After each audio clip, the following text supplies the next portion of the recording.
Hello बच्चों, तंत्रिका तंत्र की कार्यकी में आज हम सिनेप्स अंतर्ग्रथन का अध्ययन करेंगे। हमने तंत्र के प्रारंभ में तंत्रिका कोशिका की संरचना का अध्ययन कर लिया था और आपको यह समझाया गया था कि तंत्रिका कोशिका तंत्रिका तंत्र की इकाई होती है, यूनिट होती है। अर्थात किस प्रकार से हमारा संपूर्ण नर्वस सिस्टम तंत्रिका तंत्र कार्य करता है, जहाँ पर कि तंत्रिका कोशिका का मुख्य कार्य सूचनाओं का प्रेषण करना है, पास ऑन करना है, सिग्नल या किसी भी संदेश को आगे को पहुंचाना है संवेदी अंग से मस्तिष्क या स्पाइनल कॉर्ड को, और वहाँ से फिर प्रभावी अंग को इन सूचनाओं को ले जाने का कार्य करती हैं। अगर यह शब्द देखें तो आपको बताया गया है कि जितनी भी हमारी टर्मिनोलॉजी है साइंस में, फिजियोलॉजी में, वो एंशियंट टर्मिनोलॉजी ज़्यादातर ग्रीक भाषा से ली गई हैं। और यहाँ पर सिनेप्स का अर्थ होता है संयोजन अथवा एक साथ या फिर जुड़े हुए या संलग्न। और इस शब्द का सर्वप्रथम उपयोग शैरिंगटन ने एक फिजियोलॉजी की बुक थी माइकल फॉस्टर्स की, वहाँ पर न्यूरॉन के कार्य को समझाने के लिए किया था चार्ल्स शैरिंगटन ने 1897 में। अतः जब हम सिनेप्स का अध्ययन करते हैं तो यह स्पष्ट है कि तंत्रिका कोशिका के कार्य के लिए सिनेप्स अत्यंत आवश्यक होते हैं, जो कि मैसेजेस को या सिग्नल्स को, सूचनाओं को आगे संवेदी अंग से प्रभावी कोशिकाओं या एक किसी इंडिविजुअल टारगेट सेल तक पहुंचाने का कार्य करते हैं। अगर हम सिनेप्स की संरचना में देखें कि वह प्लाज्मा मेम्ब्रेन, वह झिल्ली जहाँ से सूचनाओं का आदान प्रदान हो रहा है, उस संरचना में जो झिल्लियाँ होंगी, एक होगी प्री सिनेप्टिक अर्थात सिनेप्स से पूर्व सिनेप्टिक मेम्ब्रेन। यह मुख्य रूप से तंत्रिका कोशिका की एक्सॉन मेम्ब्रेन या एक्सॉन एंडिंग मेम्ब्रेन होती है।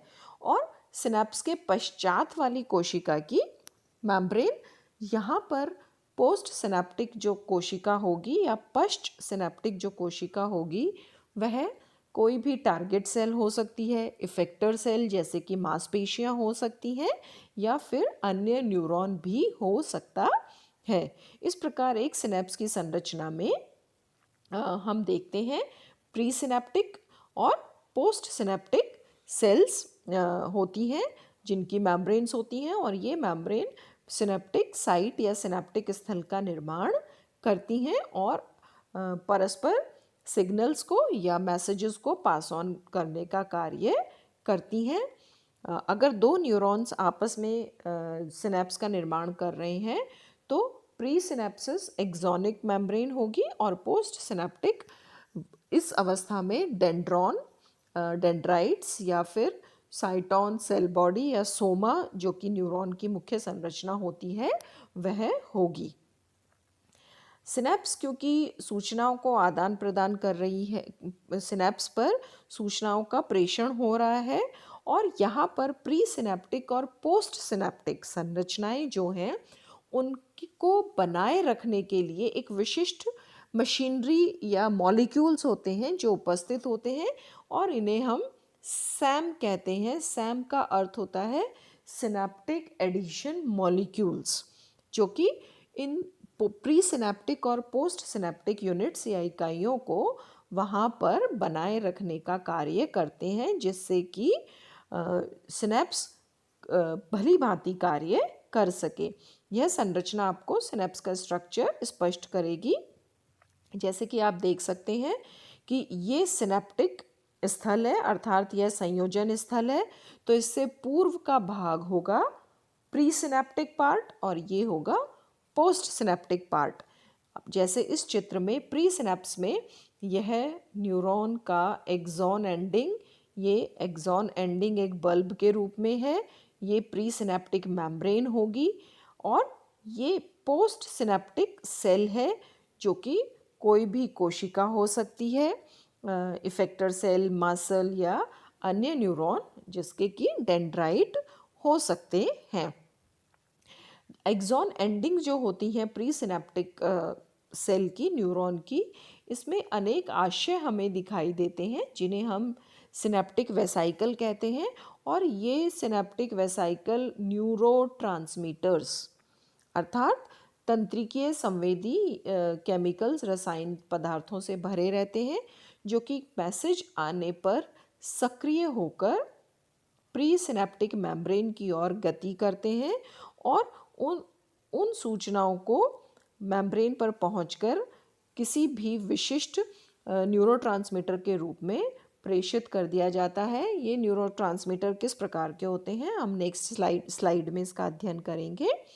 तो अगर हम देखें संरचना के आधार पर सिनेप्स दो प्रकार के हम स्पष्ट कर सकते हैं। अगर दोनों के मध्य गैप कम होता है, जिसे हम इस गैप को कहते हैं सिनेप्टिक क्लेफ्ट, अगर यह लेस देन 20 नैनोमीटर है तो ये इलेक्ट्रिक सिनेप्स होते हैं, जहाँ पर कि चार्ज के रूप में मैसेजेस को या सिग्नल को आगे पास ऑन कर दिया जाता है।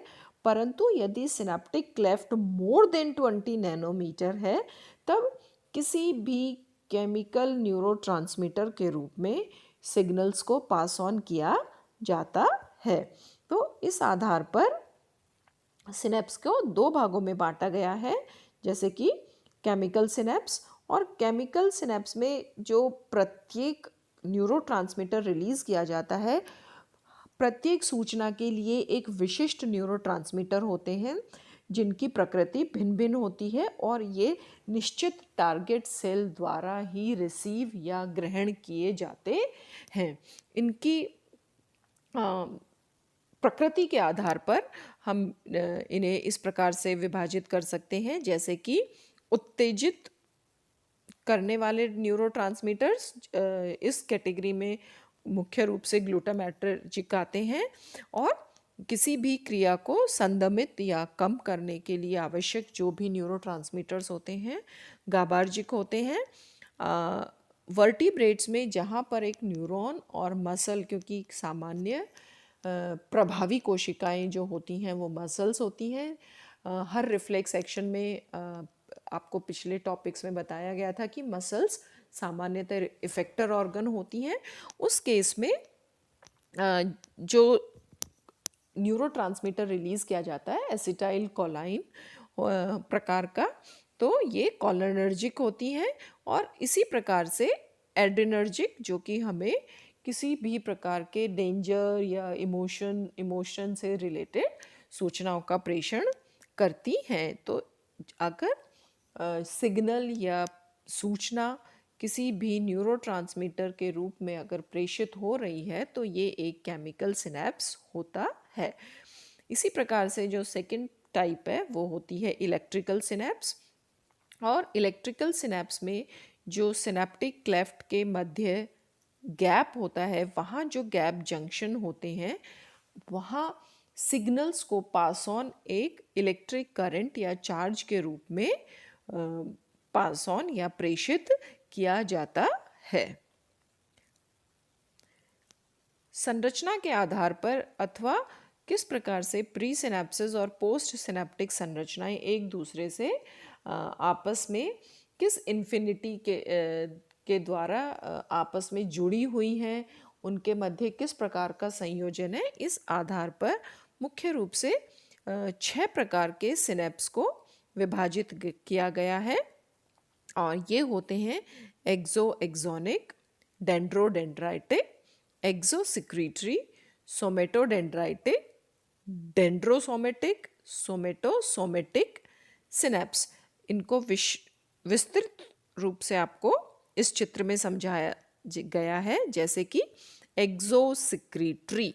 यहाँ एक्सो का अर्थ है कि जो प्री सिनेप्टिक सेल है, न्यूरॉन है, उसके एक्सॉन एंडिंग्स